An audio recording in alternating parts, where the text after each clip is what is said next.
Sejam muito bem-vindos, amados. Aqui é a aula de número 2 da Portaria 187 de 2010. Né? Na aula número 1, nós vimos lá todo o processo desde do agente de fiscalização, mediante as notificações, as autuações, né?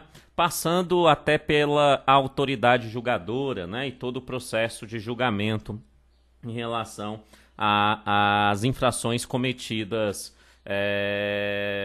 junto ao patrimônio histórico e artístico nacional brasileiro. Né? Essa aula nós vamos tratar sobre o título chamado dos recursos. Né? Nós vamos ter que falar sobre os recursos. Sim, né? Se aquela autoridade julgadora ela tomou uma determinada decisão e a parte não gostou dessa decisão, essa unidade julgadora, essa autoridade julgadora tem alguém acima dela, né, no âmbito recursal para fins de atividade de recurso. Na verdade, aqui nós temos que entender alguns detalhes. Então vamos pensar de uma forma lógica. O agente de fiscalização fez o auto lá de atuação tal, e aí encaminha isso para a autoridade julgadora. A autoridade julgadora, ela julga, perfeito? Se a pessoa não gostar da decisão dessa autoridade julgadora, essa pessoa pode recorrer. Agora a grande pergunta é, recorrer a quem? Essa que é a grande pergunta. No primeiro momento, ela pode recorrer ao superintendente. No primeiro momento, ela pode recorrer ao superintendente. Ao superintendente daquele local onde aquela autoridade julgadora o julgou, daquele respectivo superintendente. Né? E esse superintendente pode tomar uma decisão concordando com a autoridade julgadora ou discordando dessa autoridade julgadora. Mas a palavra do superintendente não é uma palavra final ainda, não. Você vai perceber um pouquinho mais abaixo, a partir do artigo 43, que também é possível fazer recursos ao presidente do IFAM. Então é simples, a autoridade julgadora julgou, recorro ao superintendente, que posso recorrer novamente. E aí, depois de ter recorrido ao superintendente, caso a decisão do superintendente não seja aquela que eu desejo, né? Então eu posso recorrer novamente e, neste caso, eu recorro ao presidente como a última instância, né? A instância máxima recursal dentro do IFAM, administrativamente dentro do IFAM. Perfeito? Então, quando nós falamos em recurso, a coisa mais importante que tem que saber é isso, que o primeiro recurso é feito ao superintendente e o segundo recurso, conforme a portaria 187, é feito ao senhor presidente. Agora, como que são feitos esses recursos em si? Vamos começar pelos recursos do superintendente. Né? Tem um prazo de 10 dias, contados a partir da ciência. Né? O resultado será dirigido à autoridade julgadora, a qual se não reconsiderar a decisão no prazo de 5 dias, o encaminhará ao superintendente estadual. Né? Então, é bastante simples, né? Eu fui lá, tinha lá uma determinada obra, né? E aí o IFAM apareceu lá, o agente de fiscalização, ele me autuou, beleza. Aí manda para a autoridade julgadora, ela julga. Eu entro com recurso. Quando eu entro com recurso, eu encaminho esse recurso à própria autoridade julgadora. Perfeito? Se ela não reconsiderar, beleza. Mas se ela não reconsiderar, eu vou encaminhar, ou melhor, essa própria autoridade julgadora vai pegar esse meu recurso e vai encaminhar no prazo de 5 dias ao superintendente estadual. Simples assim. Perfeito? Então, a autoridade julgadora me julgou, recorri, ela não reconsiderando, ela encaminha ao superintendente estadual para tal fim. O recurso tem que ser feito por formulário próprio, junta-se documentos, beleza, tal. O artigo 36 é algo importante, que ele vem dizer, olha, o superintendente estadual poderá Então, isso significa que ele é uma autoridade jurisdicional, digamos assim, né? Dentro da questão administrativa. Ele também é uma autoridade julgadora, melhor essa palavra. Ele também é uma autoridade julgadora, né? Dentro do próprio IFAM. Por que ele é uma autoridade julgadora? Porque olha o que ele diz. O superintendente pode confirmar a decisão daquela autoridade julgadora abaixo dele, ele pode modificar aquela decisão, ele pode anular aquela decisão, ou ele pode revogar aquela decisão no seu total, na sua decisão por completo, ou parcialmente, né? Ou parcialmente em relação àquele recurso, Beleza? Tranquilo? Tranquilo? Tá? No parágrafo primeiro fala que se o se o superintendente entender necessário, ele pode aí solicitar, né, informação, parecer complementares, né, junto aos órgãos competentes para tal fim, bem tranquilo. E aí eu chego no artigo 37, que é muito, muito, muito importante. Olha o que ele está dizendo. Ele está falando o seguinte, ó, que se a pessoa entra com recurso, esse recurso gera um efeito suspensivo quanto à multa. Ou seja, houve a decisão da autoridade julgadora, vai pagar tal multa. Entrei com recurso, enquanto não for decidido, aquela multa está suspensa, né? Entra um efeito suspensivo daquela multa, tá? Então entrou com recurso, suspende o pagamento da multa. Simples assim, tá? Entrou com recurso, suspende o pagamento da multa. E preste atenção que ele fala do pagamento da multa, né? Quanto à multa, não suspende as outras decisões. Suspende a decisão em relação à multa. 38, o recurso não será conhecido fora do prazo, óbvio, né? Questão processual básica, né? Fora do prazo não se reconhece recurso, né? Simples assim. Ok, se mantida a aplicação dessa multa, né? Houve a aplicação, o superintendente entendeu que necessita permanecer com a multa, então informa o cara que tem que pagar a multa, aonde que ele tem que pagar em 10 dias, tá? Em 10 dias. Ou apresentar um novo recurso. Aí você já sabe para onde que vai esse novo recurso, né? Para quem? Isso mesmo, esse novo recurso, até anote aí. Esse novo recurso vai para o presidente do IFAM. Né? Ok. Tá, e o artigo 42, também bastante simples, está falando, ó, em qualquer instância recursal. Instância recursal significa ou junto ao superintendente, o superintendente é uma instância recursal, né? Ou ao próprio presidente, que também é uma instância recursal, né? Poderá instalar ali, solicitar informações junto à Procuradoria Federal, né? Aquela Procuradoria Federal que está lá dentro do IFAM, né? Que são advogados formados em direito e tal. Então, em qualquer momento do período recursal, né? Qualquer momento das instâncias recursais, pode solicitar ali auxílio da Procuradoria Federal. Fechou? Tranquilo? Bom demais. Aí nós chegamos do recurso para o senhor presidente. Bastante simples, né? Ele está dizendo aqui no artigo 43, ó, proferida lá a decisão do superintendente, e aí o superintendente decidiu que estava sendo ali autuado e tal, eu tenho que pagar a multa mesmo, porque eu sou safado, que eu tenho que pagar tudo, porque eu prejudiquei o patrimônio histórico, artístico, cultural brasileiro, né? O superintendente reafirma aquilo que a autoridade julgadora falou, né? Mas eu não quero ficar quieto, então eu posso recorrer. Neste caso, o meu recurso será encaminhado ao presidente do IFAM, tá?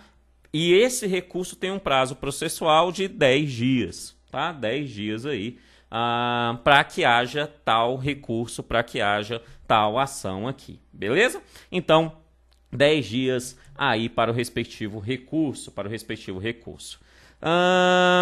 Ok, o recurso é encaminhado, tal.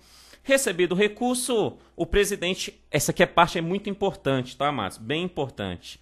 Do artigo 44 até o artigo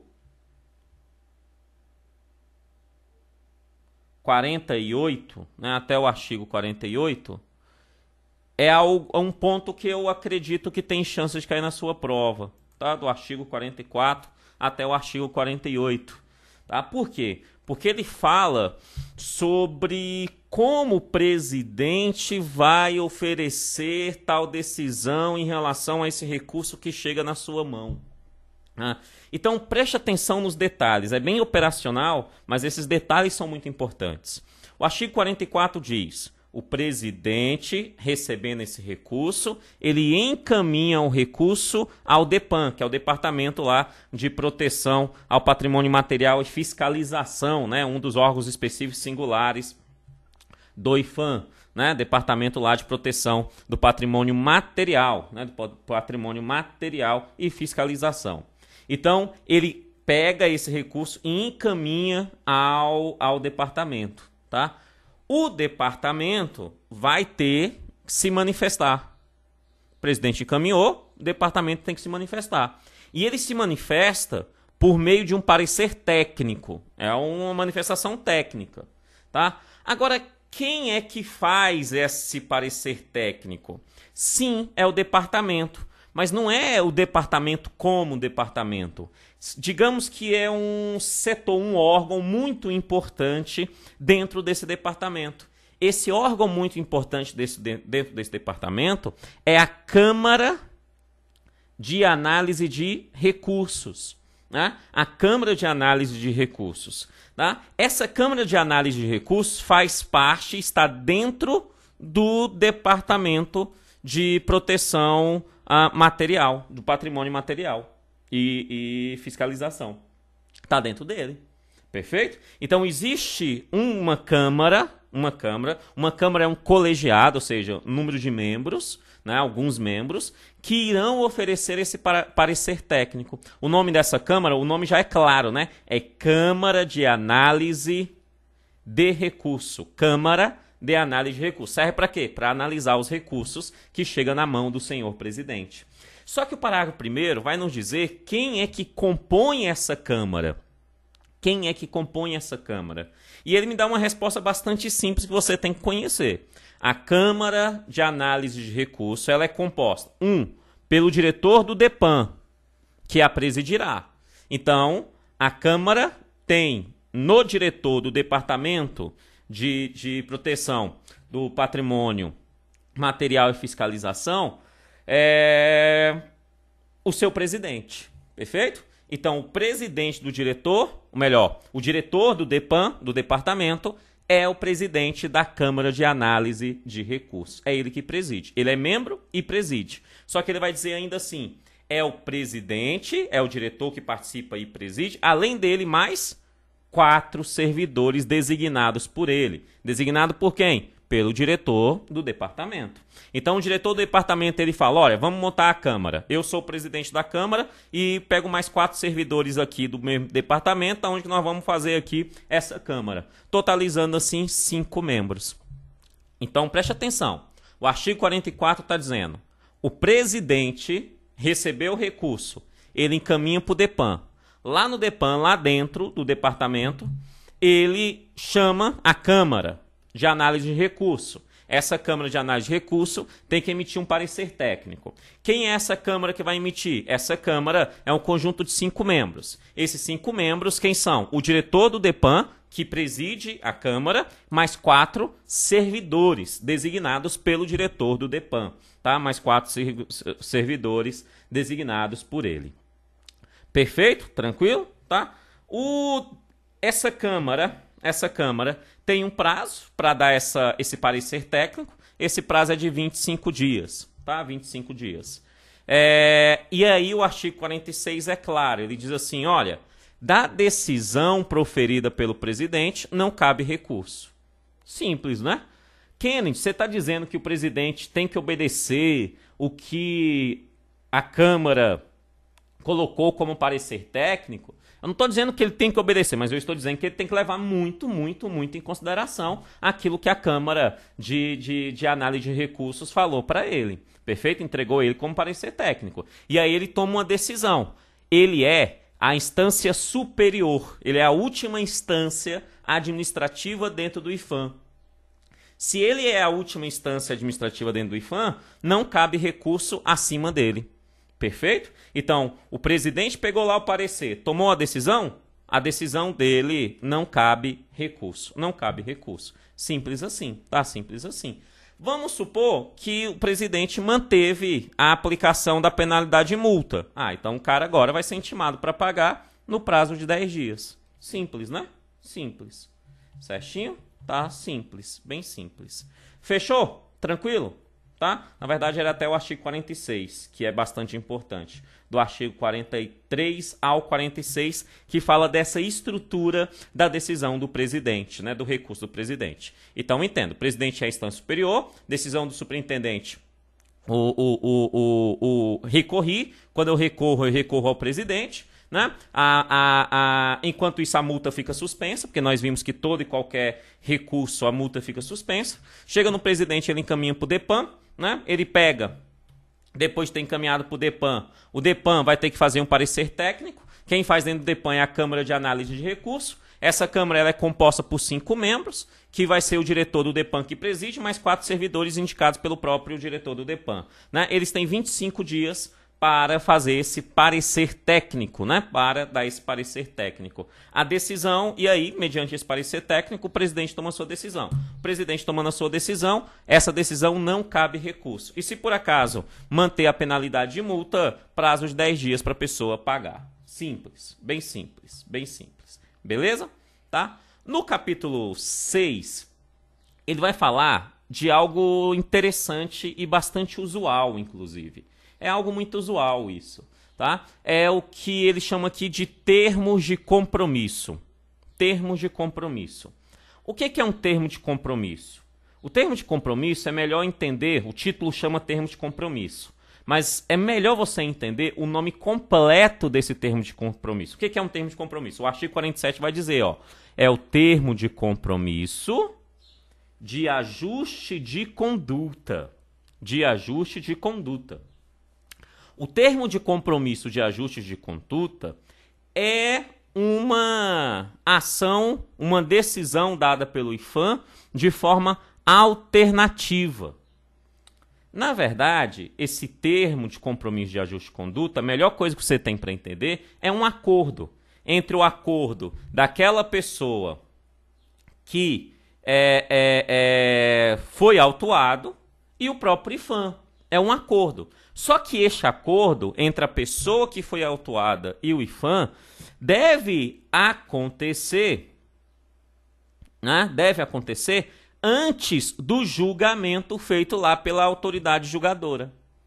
Perfeito? É por isso que o artigo 48 vai dizer o seguinte, o pedido para formalização do termo de compromisso não será conhecido quando apresentado após o julgamento da AI. Então, após o julgamento do auto de infração, não se tem a possibilidade de abrir um termo de compromisso. Porque, afinal, já houve o julgamento, já houve a decisão. O pedido de termo de compromisso deve ser antes do julgamento. Traduzindo, o termo de compromisso de ajuste de conduta é um acordo, aonde a pessoa que recebeu o auto de infração ela concorda em parte com esse auto de infração e diz que vai fazer o seu ajuste de conduta. Vai fazer o seu ajuste de conduta, né? Para evitar, né, o pagamento da multa, por exemplo. Né? Com a finalidade de evitar o pagamento da multa, por exemplo. Tá? E isso tem uma lógica que vai dizer aqui a partir dos próximos, né? Mas o que eu quero que você lembre é o parágrafo 2º do artigo 49, que ele fala o seguinte, olha, eu fui lá, tenho lá uma obra e nessa obra o IFAM apareceu, agente de fiscalização, aí falou, Kennedy, safado, tu tá fazendo esse negócio aí, autuado, uma autuação aí, um auto de infração para você, minha Nossa Senhora, né? Aí ele, vou levar para a autoridade julgadora. Tá bom, leva para a autoridade julgadora. Quando chega na autoridade julgadora, antes dela julgar, eu entro em contato com o IFAM e digo assim, tem acordo? Não? Tem acordo sim. Você resolve o problema que a gente não cobra multa. Mas para isso você tem que assinar um documento chamado termo de compromisso, porque você está fazendo um compromisso. tá? Que vai resolver o problema. Aí tá bom, eu assino esse termo de compromisso. Mas olha o que tem que ter nesse termo de compromisso. Já tá claro aqui na portaria. Nesse termo de compromisso, em uma das cláusulas, vai estar estabelecendo o seguinte, né? O estabelecimento de multa para o seu descumprimento. Ou seja, se eu descumprir o que eu assinei no termo de compromisso, automaticamente eu já vou ter que pagar uma multa. Automaticamente. Perfeito? Termo de compromisso eu assinei. Se eu descumprir, eu tenho que pagar a multa. Mas só se eu descumprir. Né? Só se eu descumprir esse termo de compromisso. Se eu descumprir o acordo. Se eu descumprir o acordo, eu tenho que pagar a multa. Não é assim? Quando você tem um acordo na justiça lá de pagamento de alguma coisa, né? Caso se tenha o descumprimento, não se paga uma multa? Da mesma forma aqui. Então, se eu assinei um termo de compromisso, né? Se eu vier a descumprir, eu vou ter que pagar uma multa mediante a isso. Agora, qual é o valor dessa multa? Olha o que ele diz. No mínimo, essa multa que lá estará, então pode ser maior do que isso, no mínimo, o valor da multa será o montante da penalidade que seria aplicado, aquela antes do termo de compromisso, acrescida de 20%. No mínimo, né? No mínimo, caso eu assine esse termo de compromisso, será essa multa, será este valor aqui estabelecido, tá? Será esse valor aqui estabelecido. Beleza. Aí ele fala aqui algumas hipóteses. Quando o valor da multa for superior a R$50 mil, a minuta do termo de compromisso deverá ser previamente submetida à aprovação do DEPAN, tá? Então, se for acima de R$50 mil, o valor do termo de compromisso, né, da multa, vai ter que ser aprovada pelo Departamento de Proteção, né, lá do Patrimônio Material e Fiscalização antes, e também pelo procurador-chefe da Procuradoria Federal junto ao IPHAN. Tá? Então, esses precisam analisar essa ação antes. Beleza. Ok. E aí o artigo 52, e o último artigo que me interessa, eu vou tratar os outros, mas que eu acho que tem mais chance de cair na sua prova, tá? Aqui no artigo 52, que é em relação ao cumprimento dessas obrigações do compromisso. Né? Lembrando que a gente está falando do termo de compromisso. Eu fui lá e assinei um termo de compromisso. Existem duas possibilidades a partir do momento que eu assino. Primeira possibilidade, cumprir o que está nele. Segunda possibilidade, descumprir o que está nele. Isso é óbvio. Ou eu cumpro ou eu descumpro. Oxi, lógico que isso é óbvio. Né? Quando eu cumpro integralmente, porque cumprir é integralmente. Cumpriu parcialmente. Então, descumpriu parcialmente. Né? Cumprir é integralmente. Certo? A obrigação assumida pelo interessado será elaborado o relatório visando subsidiar a decisão da autoridade competente, que determinará o arquivamento do processo administrativo correspondente. Então, ele cumpriu, né, aquilo que ele se propôs a cumprir, arquiva-se o processo. Simples, né? Agora, se ele descumpriu, ao descumprir, total, não fez nada, ou parcialmente, fez alguma coisa, mas não cumpriu tudo. Né? Descumprir é total ou parcialmente. A obrigação assumir tal fato será imediatamente comunicado à Procuradoria Federal junto ao IPHAN para que promova a execução, preste atenção no termo, a execução judicial. A execução judicial encaminha à Procuradoria Federal, que é o advogado do IPHAN, lembra? Para que promova a execução judicial na Justiça. Isso significa que vai sair da esfera administrativa e vai para âmbito jurídico, vai para o Poder Judiciário. Se ele descumprir, descumpriu, vai para a autoridade julgadora, que aí o cara pode recorrer lá para o superintendente, que aí o cara pode recorrer para o presidente. Errado. Não. Se ele descumpriu o termo de compromisso que ele assinou, esse descumprimento será informado à Procuradoria Federal, os advogados do IPHAN, e esses, sem dó nem piedade, vai levar esse indivíduo à execução judicial. Do termo de compromisso. tá? Porque, amados, quando ele assina, entenda isso, quando o cara assina, ele está responsabilizando de culpa, ele está dizendo, eu sou culpado, eu realmente errei, e eu quero corrigir o erro e aí arrumar aí o que tem que ser arrumado. A partir do momento que ele assina, é uma confissão por escrito. Então, nesse caso, não tem mais decisão administrativa. Não existe mais decisão administrativa. Tá? Por que não existe mais decisão administrativa? Oxe, o cara reconheceu documentalmente, né, que ele cometeu aquele ato ilícito contra um patrimônio cultural brasileiro. Perfeito? Então, nesse caso, vai lá para o senhor Batman, para o senhor juiz, para o senhor capa preta do Poder Judiciário. Fechou isso? Tranquilo? Bom demais, bom demais. Beleza, beleza. Aí depois ele vai falar da cobrança do débito, o débito tem que ser cobrado, beleza, tal. Aí é cobrado dentro do respectivo prazo, 10 dias para pagar, caso ele não pague, né? Transcorrido o prazo, o pagamento da multa, é encaminhado algumas partes administrativas. Aí ele fala, a Coordenação Geral do Planejamento e Orçamento, GEPLAN, dentro do Departamento de Planejamento e Administração, lembra que a gente tem um Departamento de Planejamento e Administração lá no IFAM, né? Dentro desse Departamento de Planejamento e Administração, tem uma Coordenação Geral de Planejamento e Orçamento.